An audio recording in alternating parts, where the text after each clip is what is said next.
السلام علیکم ورحمۃ اللہ وبرکاتہ۔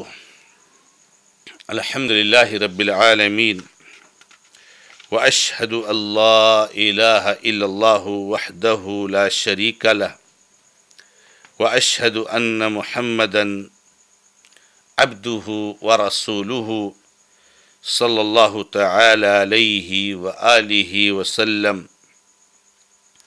اعوذ باللہ من الشیطان الرجیم، بسم اللہ الرحمن الرحیم۔ وَإِذْ قُلْنَا ادْخُلُوا هَٰذِهِ الْقَرْيَةَ فَكُلُوا مِنْهَا حَيْثُ شِئْتُمْ رَغَدًا وَادْخُلُوا الْبَابَ سُجَّدًا وَقُولُوا حِطَّةٌ نَغْفِرْ لَكُمْ خَطَايَاكُمْ وَسَنَزِيدُ الْمُحْسِنِينَ فَبَدَّلَ الَّذِينَ ظَلَمُوا قَوْلًا غَيْرَ الَّذِي قِيلَ لَهُمْ فَأَنزَلْنَا عَلَى الَّذِينَ ظَلَمُوا رجزا من السماء بما كانوا يفسقون۔ محترم اور معزز مشاہدین و مشاہدات، سلسلہ تفسیر قرآن کے تحت سورۃ البقرہ کی آیت نمبر 58 اور 59 آپ کے سامنے پیش کی گئی ہے۔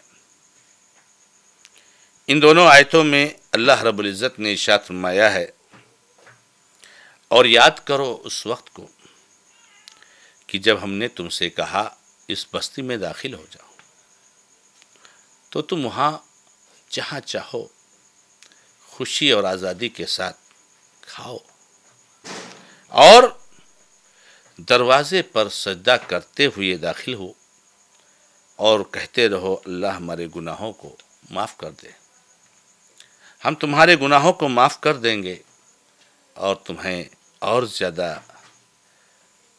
بھلائی کرنے والوں کو عطا فرمائیں گے۔ تو جن لوگوں نے ظلم کیا، انہوں نے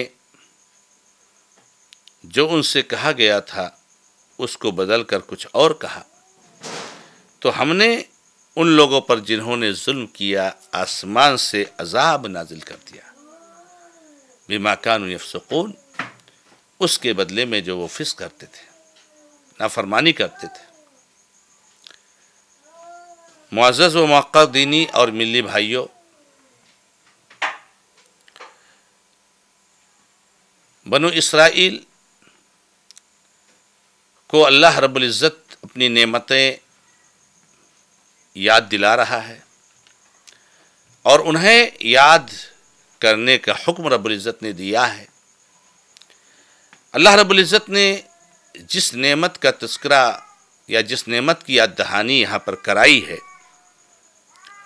وہ ہے اللہ تعالیٰ نے کہا تھا کہ اس بستی میں داخل ہو جاؤ اور پھر مزے لے کر کے ہنسی خوشی خوشحالی فارغ البالی کے ساتھ کھاؤ اور پیو، تمہیں کوئی ٹینشن اور فکر نہیں ہوگی، اور ہم نیکی کرنے والوں کو اور زیادہ دیں گے۔ یہ بستی کون ہے جہاں پر اللہ رب العزت نے بنو اسرائیل کو داخل ہونے کا حکم دیا تھا؟ اس تعلق سے جمہور اہل علم کی تفسیر کا یہی کہنا ہے کہ اس سے مراد بیت المقدس ہے۔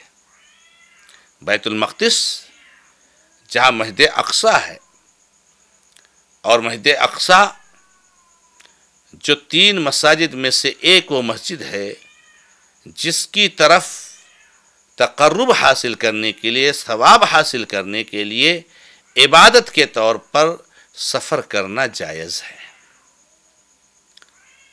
اس بیت المقدس میں بنو اسرائیل کو داخل ہونے کا اللہ رب العزت نے حکم دیا تھا، اور وہاں داخل ہونے کے بعد اس بات کا وعدہ کیا تھا کہ نہایت ہی خوشحالی فارغ البالی ہنسی خوشی بغیر کسی ٹینشن فکر اور غم اور پریشانی کے تم کو وہاں پر روزی ملے گی اور تم کھاؤ پیو گے۔ لیکن اس بستی میں داخل ہونے کے بارے میں کچھ اللہ نے اصول بتائے تھے۔ پہلا اصول یہ اللہ رب العزت نے بتایا تھا کہ وَادْخُلُوا الْبَابَ سُجَّدًا، کہ جب داخل ہونا تو نہایت ہی عجز و انکساری، خشوع اور خضوع کے ساتھ اللہ کے لیے سر تسلیم خم کرتے ہوئے، اللہ کے سامنے اپنے آپ کو جھکائے ہوئے اس حالت میں داخل ہونا۔ تمہارے اندر ذرہ برابر سرکشی، تکبر، غرور، گھمنڈ اور ذرہ برابر اللہ رب العزت کے تعلق سے بغاوت کی حالت نہیں ہونی چاہیے۔ یہ ایک اصول تھا اس مسجد میں داخل ہونے کا۔ دوسرا، اللہ رب العزت نے دستور یہ بیان کیا کہ تم حتتن کہو گے۔ حتتن کا معنی ہوتا ہے کہ اے ہمارے رب ہمیں معاف کر دے، یعنی گویا کہ خشوع اور خضوع، انکساری اور عاجزی کی حالت میں رب العزت سے اپنے گناہوں کی توبہ اور استغفار کرتے ہوئے آپ اس مسجد میں داخل ہوں گے۔ اور یہی طریقہ ہوتا ہے جب کوئی بندہ کوئی چیز سر کر لیتا ہے، کسی چیز پر فتح حاصل کر لیتا ہے، تو اس کو متکبر نہیں بننا چاہیے، اس کو عاجزی انکساری والا بننا چاہیے، اس کو اللہ رب العزت سے اپنے گناہوں کا استغفار کرنا چاہیے، اللہ تعالیٰ سے مغفرت طلب کرنا چاہیے کہ یا رب مجھ سے کون کون سے گناہ ہو رہے ہیں، کہیں مجھ سے غلطی ہو رہی ہے، اللہ معاف کر دے۔ اللہ تعالیٰ نے ان کو یہی حکم دیا۔ کتنی عظیم چیز تھی کہ بیت المقدس جیسی مبارک جگہ اور زمین اور شہر اور علاقے میں داخل ہونے کا ان کو موقع مل رہا تھا۔ یہ انبیاء کا مسکن ہے، یہ انبیاء کی سرزمین ہے۔ کتنے ہزار انبیاء کرام یہاں پر آئے، یہاں پیدا ہوئے، یہاں رہائش پذیر ہوئے، یہاں ان کی قبریں ہیں۔ میرے بھائیوں، اس مبارک جگہ میں ان کو داخل ہونے کے لیے اللہ رب العزت نے مذکورہ اصول اور دستور کے ساتھ داخل ہونے کے لیے کہا۔ اس کا فائدہ کیا ہوگا؟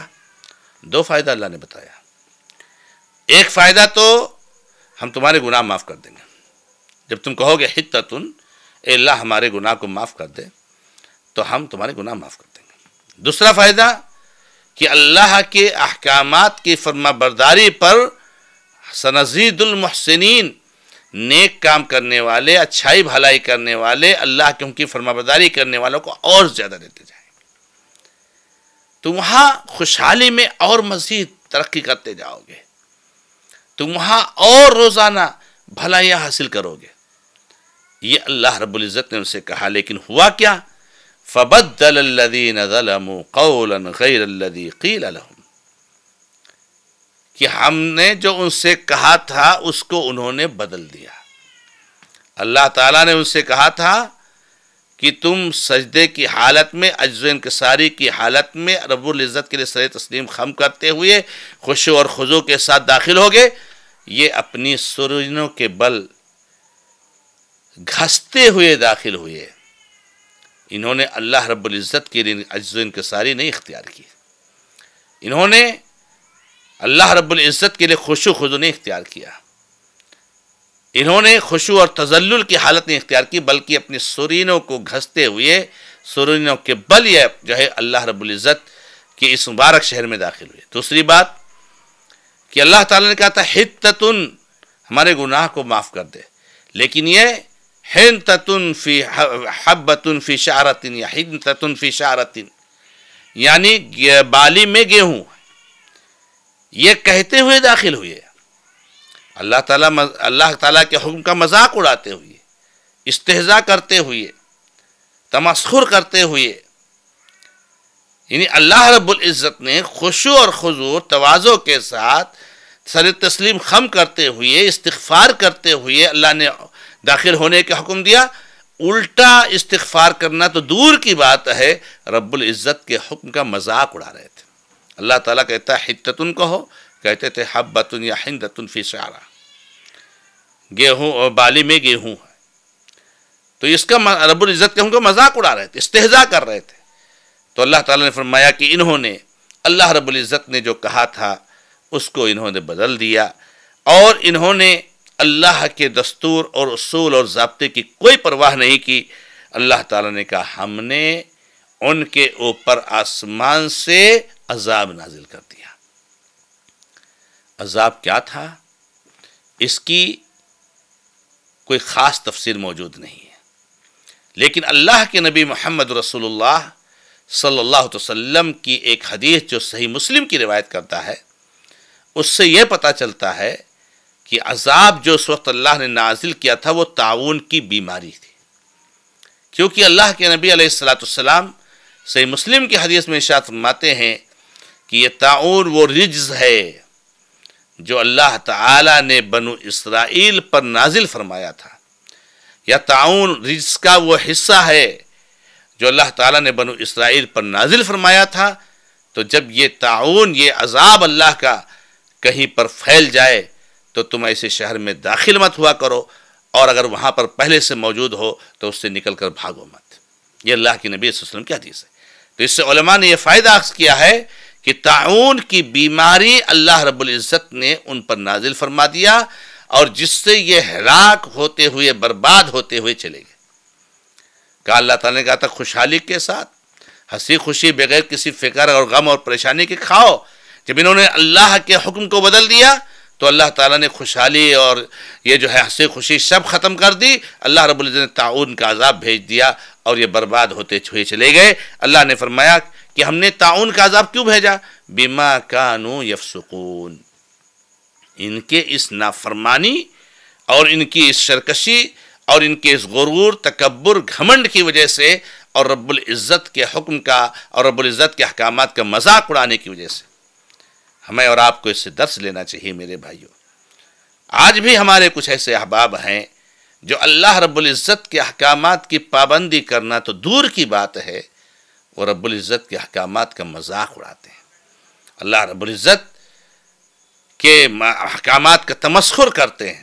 نماز کا کوئی مذاق اڑاتا ہے، کوئی زکوٰۃ کا مذاق اڑاتا ہے، کوئی کپڑے سے کپڑا ٹخنے سے اوپر رکھنے کا مذاق اڑاتا ہے، کوئی داڑھی کا مذاق اڑاتا ہے، نعوذ باللہ۔ ان کو ڈرنا چاہیے کہ کہیں اللہ رب العزت کا وہ عذاب ان کے اوپر نازل نہ ہو جائے، جیسے اللہ رب العزت نے بنو اسرائیل پر ان کے تمسخر کی بنیاد پر عذاب نازل کر دیا۔ تو میرے بھائیوں، اللہ رب العزت کے نافرمانی اور اللہ رب العزت کی مخالفت اور اللہ رب العزت کے احکامات سے سرکشی، ان ساری چیزوں سے ہمیں بچنا چاہیے، اور اللہ تعالیٰ کے احکامات کی پیروی کرنی چاہیے، نہ کہ اس کا مذاق اڑانا چاہیے۔ رب العزت سے دعا ہے کہ رب العزت ہمیں اور آپ کو سب کو قرآن کی ان آیاتوں اور قرآن کے ان واقعات سے عبرت حاصل کرنے کی توفیق عطا فرمائے۔ ھذا ما عندی، اللہ تعالیٰ عالم، والحمد للہ رب العالمین، وصلی اللہ علی محمد وسلم تسلیما کثیرا، والسلام علیکم ورحمۃ اللہ وبرکاتہ۔